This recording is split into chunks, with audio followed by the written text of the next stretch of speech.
I'm Rick Kaler. Thanks for joining me. You've heard the saying, two can live as cheaply as one. This old saying is mostly true, but when it comes to death, divorce, and taxes, two are probably better off financially if they don't marry. Now, intentionally or not, many federal and state laws reward couples who choose to live together without marriage. One example of such a law applies to someone whose spouse has died in a work-related accident. Many such surviving spouses would eventually receive a monthly income from workers' compensation insurance. That would be paid to them for the rest of their lives.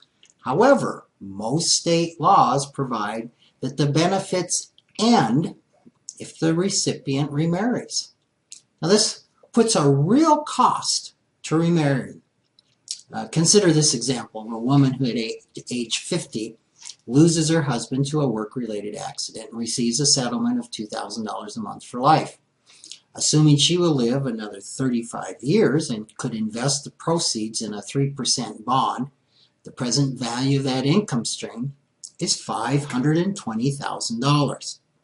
And what that means is that a person would need $520,000 invested at 3% to give a monthly income of $2,000 a month for 35 years. Well, if this woman fell in love and wanted to remarry 2 years into receiving the payments, the remaining 33 years of monthly payments that she would forfeit has a present value of $502,000. This puts a rather quantifiable cost on one's social, emotional, and religious values.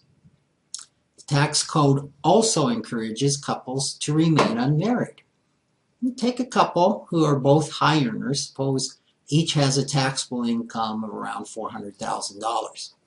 That's the break point where the 39.6% tax bracket begins. That's the highest tax bracket in the U.S. tax code.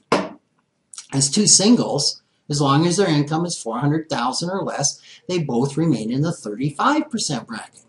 However, if they marry, their joint income goes to $800,000, while the 35% bracket only extends to $450,000 for couples. That means they now pay an additional 4.6% in federal income taxes on that excess, anything over $450,000, which is $350,000 to them, or a tax of $12,600. Now, some folks might be quick to dismiss that amount as trivial given their income level, but the point is still that marriage for them brings a tangible cost in higher taxes in this one regard alone of $1,000 a month.